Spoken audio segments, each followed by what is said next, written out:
Hello and welcome to a very special interaction with Dr. Paul Dhinakaran. He is the Chancellor of Karunya Institute of Technology and Sciences, Coimbatore.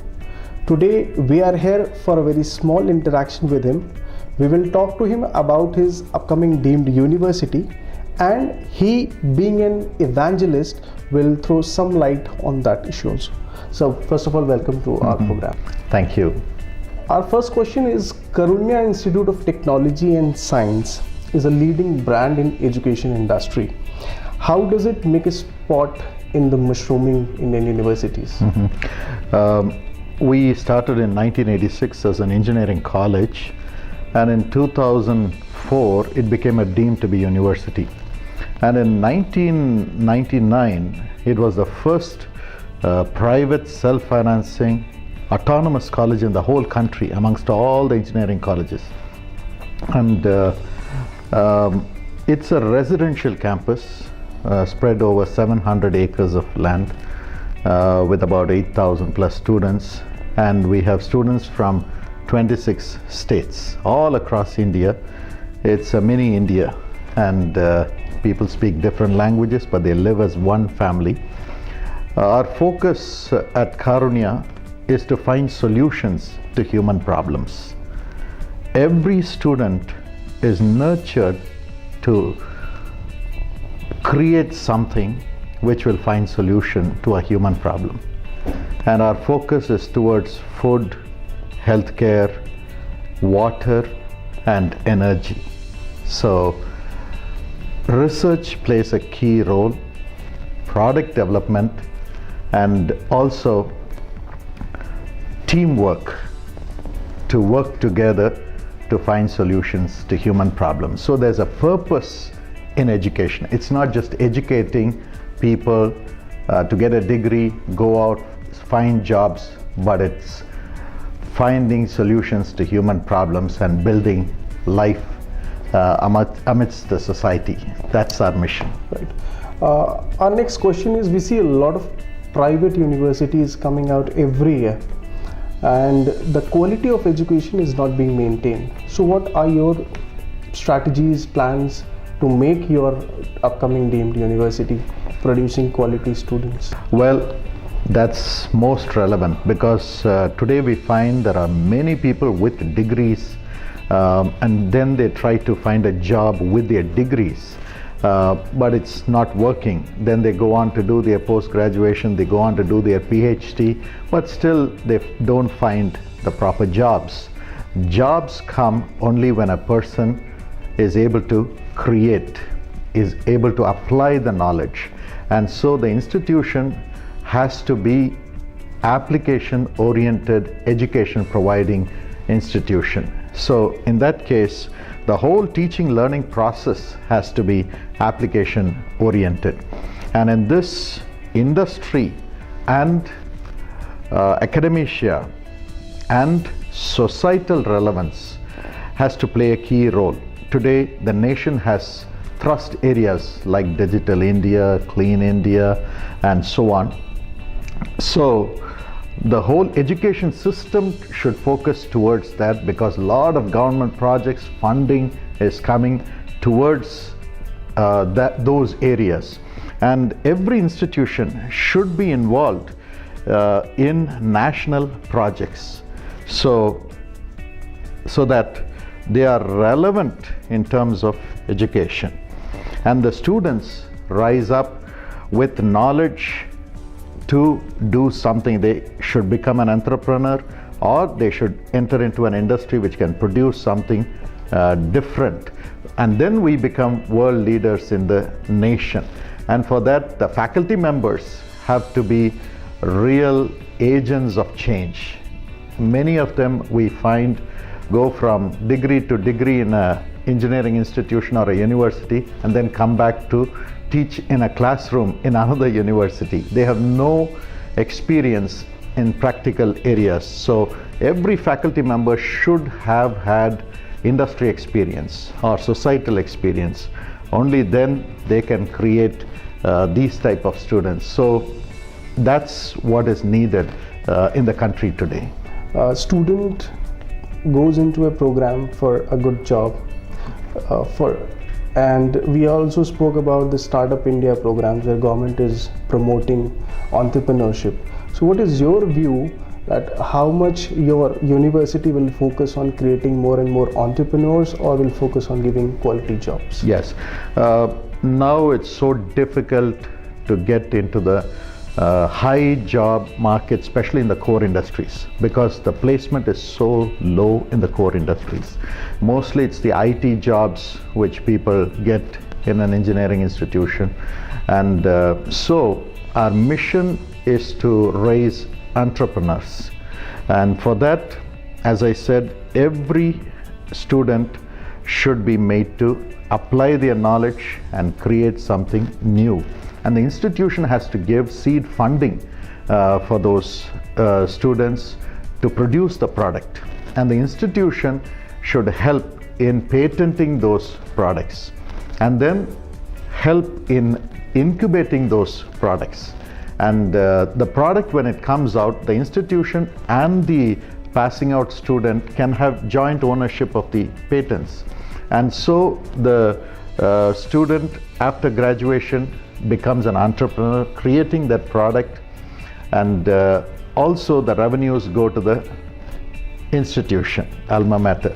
So there's a joint venture between the institution and the graduating student, and this helps in the engineering education itself, because unless the alumni also play a key role in the university in terms of developing technology, not just funding buildings and so on, there won't be development. So there's continuous interaction, improvement of technology in the university, and this is our vision at Karunya.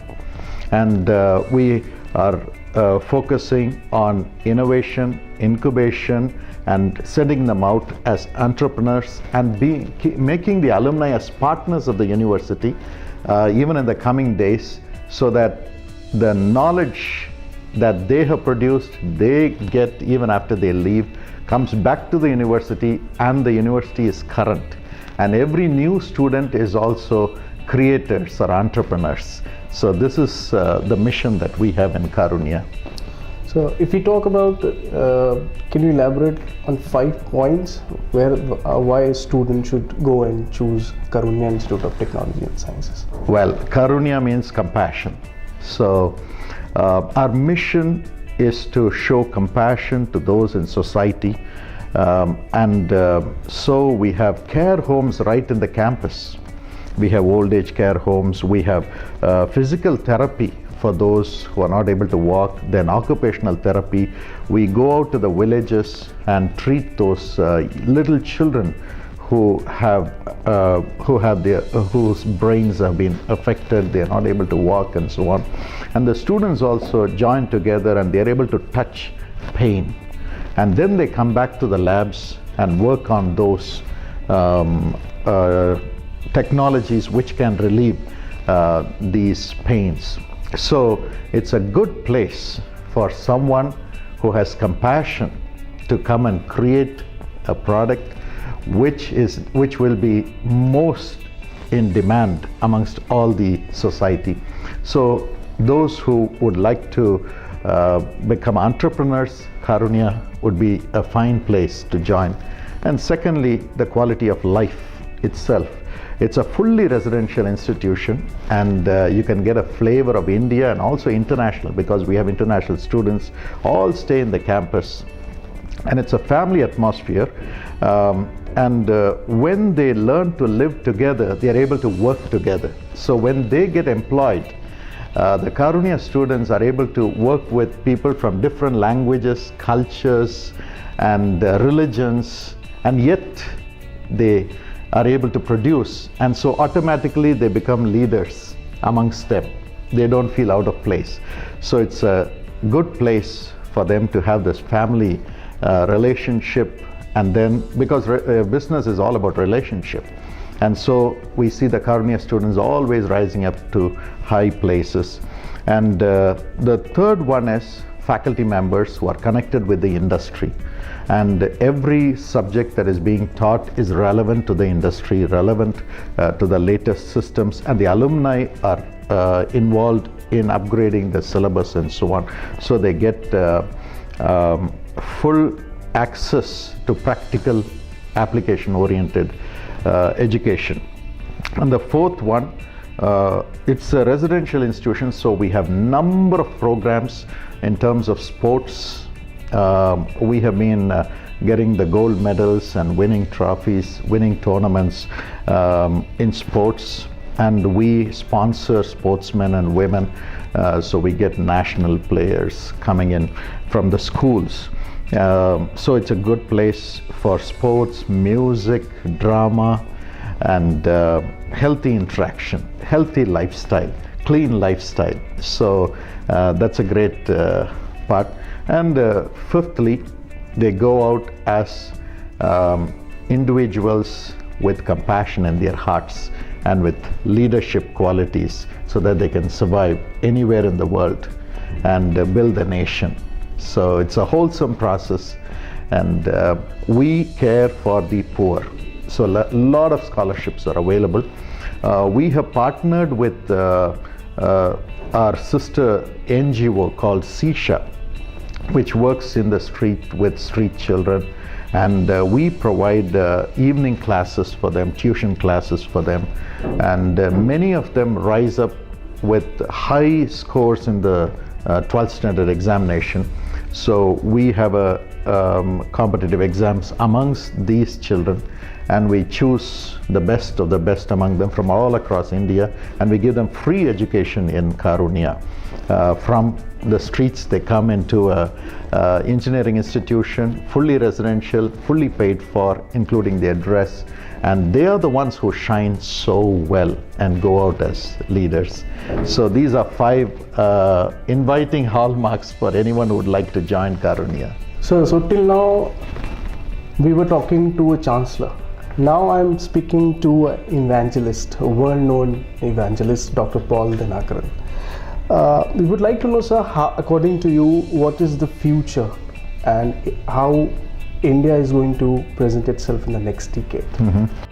Well, my mission has been to pray for the people. People are hurting, and when a problem comes to a person, it doesn't ask what religion do you belong to, what caste do you belong to, what language do you speak. It comes to everybody. Everybody suffers. So when we pray for the people, we do not ask them, who are you? But we ask them, what is your problem? Because that's what God asks. God doesn't say, what is your background? Tell me that first. He always says, what do you want? He's a God of love, compassion, and He loves everybody. So that's our mission, and that unites everyone. God's love is beyond language, religion, and even the selfishness of a person. His love is beyond. And I have seen when we pray for people, that melts their heart. Whether they receive an answer immediately or not, their souls are touched and peace comes into their hearts, and they become a person of compassion who loves somebody else. So this unites everybody. Prayer unites everybody, and that has been my mission. And it's our it should be our focus to pray for our nation. Many times we keep criticizing others, we keep criticizing those who are supposed to help us. We keep criticizing the government and so on. But how much time have we taken to pray for God to strengthen our leaders, strengthen our parents, strengthen the institutions which provide jobs for us, and care for them? All of us are human beings. So love has to flow through prayer for somebody else. Maybe you do not have the money to help others, but you can pray for them. Say a good word, a word of encouragement, and that's what the world needs.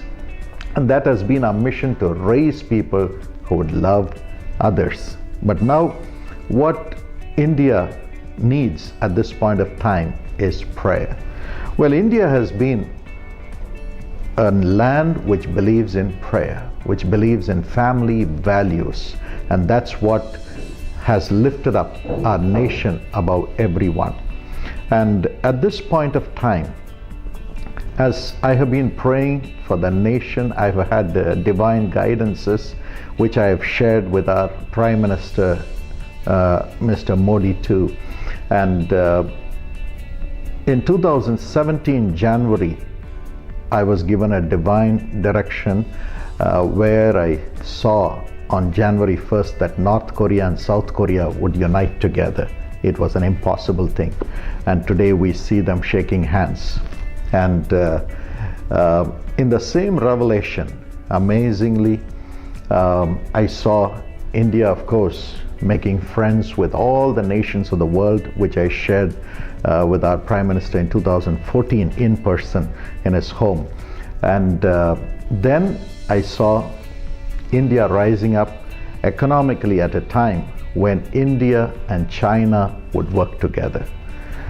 Today, we have differences, but the time is coming when India and China would work together. And I saw even a new currency coming up, which would be a world currency, and which would compete with other currencies of the world. And so India has God's agenda to prosper and rise up. But at the same time, money is not everything. Money is just a means. The heart is so important. And many times we see money corrupts. And so just looking at India prospering alone is not going to keep us in good stead. We need to have values for which India is known. So both have to come together, and every institution, educational institution, has to be empowered to teach the students how to balance money, prosperity, fame, as well as the fear of God, love for each other, and family values, which alone will keep a person stable in life. So this should be the focus of the future, and that's why we need the school system to engage in these type of missions, which will keep our country rising up to great heights. So we have a great future in India. So with this answer, we come to a conclusion and come to end of this short interview. It was a lovely interaction with Dr. Paul, and we thank them for giving his valuable time to us. We would also love to visit the Karunya University so that all the visitors can see the infrastructure which he spoke to us, and we can highlight all the important infrastructural issues to our visitors. Thank you so much.